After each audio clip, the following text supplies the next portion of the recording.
I wanted to just do a quick video insert here just to show you how to serge the cap together when it's pinned. It is easier this way. It is a little bit more effective, gives you a better final result. What I've done is I've just taken a little clip here so I can place this part underneath my cutting foot of my serger. So I take that, I just place this in place here, line it up, put my presser foot down. I'm just going to tuck this under with my seam ripper, anything that you have that you can just tuck it under with. And I'm going to start serging now. And this is going to serge the cap to the front band of your scrub cap. So here I go. It's a little bit noisy here. Of course, you want to make sure that you take out your pins as you go so that you don't serge on top of them. That will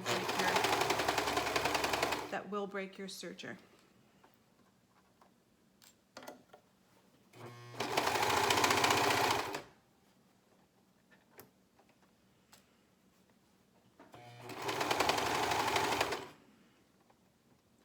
So I find that the best caps turn out for myself when I do a combination serging and sewing together. And that's what I've done in this cap. And I'll show you. And I'm always, if you can see okay, and I'm always making sure that the bottom part of the cap is not getting caught underneath this foot, because that will ruin your cap.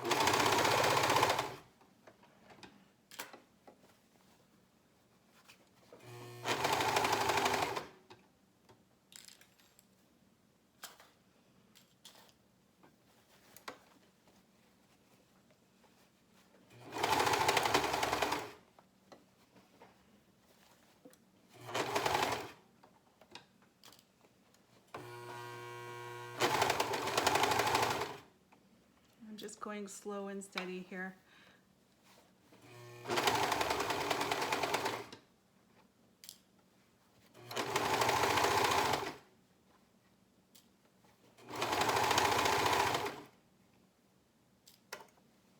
I'm getting close to the end now.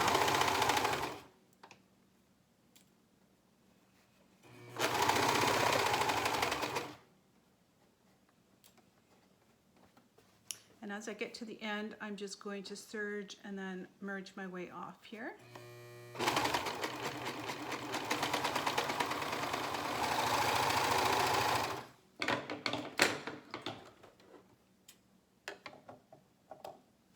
And there we go. So you can see that the cap top is serged on securely all the way across the top without having to sew it first. Now, of course, if you have a sewing machine, go ahead and stitch and then go ahead again and zigzag the edge so that you get a nice finished seam. When I flip this over, this is what the cap looks like from this side. So again, if you want to have a nice finished edge, you can certainly hem this part. I think I'll go ahead and do that just to show you how it finishes up nicely that way. So I'm going to bring you over to my sewing machine here, which I just happen to have right beside me. Just going to move this out of the way.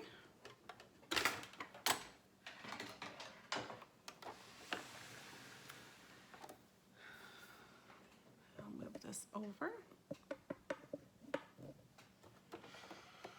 And I'll try and turn this so that you can see what I'm doing. Again, if you really want to be neat, you can pin it. I generally don't bother doing that, but maybe since, oh, sorry for the noise there. But maybe since I'm showing everyone how to do this, I will quickly do that first. So I just simply take this edge. Okay, this is the right side of the cap now. I just take this edge and I just turn it under, starting right here. And I'm going to just pin that. Whoops. Got so many threads around me right now. There we go. So I just started by pinning that, and then I just tuck, oh gosh, about a 1/4 inch under.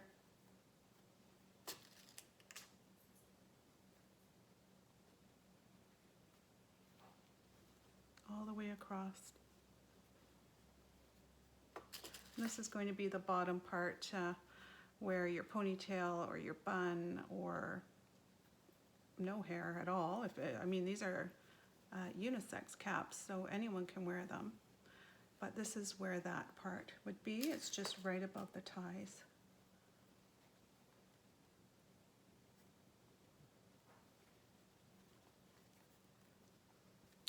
Coming around to the other side.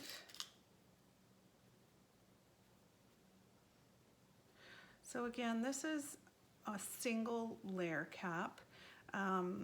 Lots of tutorials out there for a reversible or double layer cap. I just find in my life and everyone I've spoken to who actually work in the field, the less that you have on, the better in terms of heat. That's what that looks like. And I'm going to go ahead and sew that. I have a contrasting stitch or a contrasting thread in there right now. It's a nice teal color, and I'm going to do that right across the back here. Again, just something I was thinking about, if you're going to do a reversible cap, I guess, sorry, I'm just going to adjust you a little bit.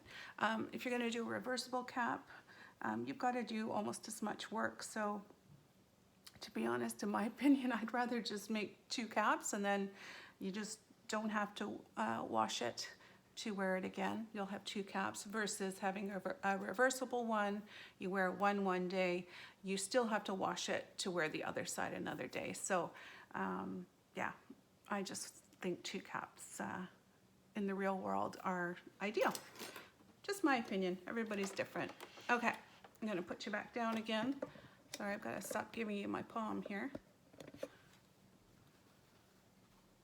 So same thing, I'm going to be sewing on the right side or good side of the fabric. When you're doing a zigzag stitch, I'm just going to bring you down. Again, not a sewing tutorial, but just something that I've learned. A zigzag stitch, if you, let me just get something to point here for you. If you are stitching with zigzag, there's a little line down the center of my presser foot here. I know that if I line that line with the edge of my hem, which I can see through this fabric, the zigzag stitch is going to go on each side of the fabric. So that's what I'm looking for to finish this off. Okay, so let me just quickly sew this.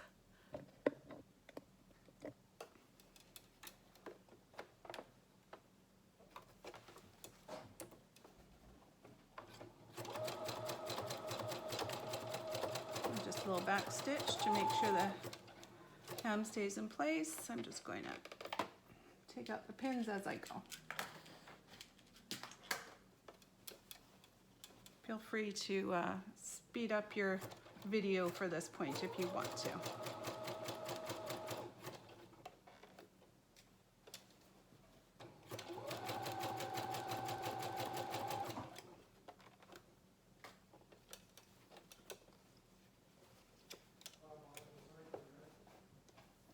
I'm just going to make sure that that's underneath there. Right in the middle here, because it's a curve, it's not, the fabric doesn't go as high, so I'm going to make sure I go very close to this base of the hem, and then I'm going to follow back up again to the edge. That way I know it will catch the hem.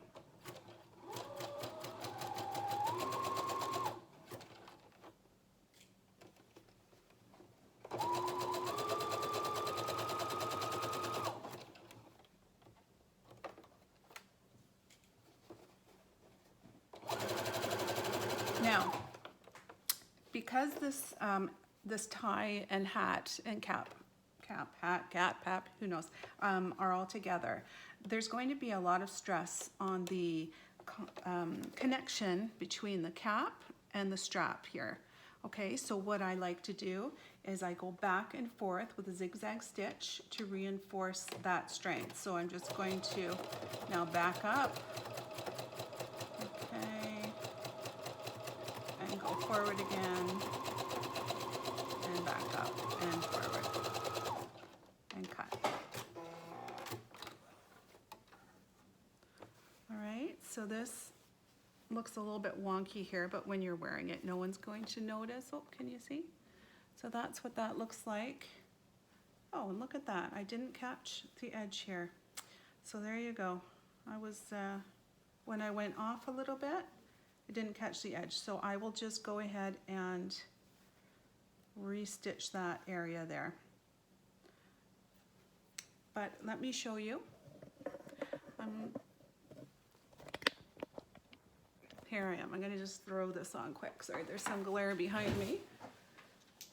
I'm in creation mode here today, so this is what I do. Just pop that all out. Of course, when you're at work, you're going to have your hair all back. And then you're going to tie this.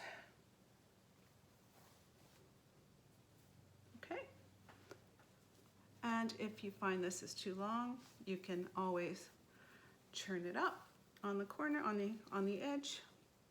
Okay, and this is what it looks like. For myself, I would put a couple of buttons. Okay, not right above the ears. In my experience, oh, I've got it a bit crooked. This one I had to put a seam down the middle because I was running short of fabric. So in my experience, I would place the buttons not right at the ear. I would place them above the ear and just slightly back, and that way you hold a nice seal for your mask across here. I'm just trying to see if I have a mask over there. I do have a mask, but it doesn't matter. Anyway, so this is what it looks like, simple. With this one, it's got a little bit of that dark color, so I probably wouldn't do that, but hey, this is it. Simple, easy. Okay, I hope you guys have a good time making these, and if you have any questions or need any clarifications, please just feel free to hit me up, and remember, anyone can create with a little guidance. Let's have fun crafting together. Have a great day. Bye.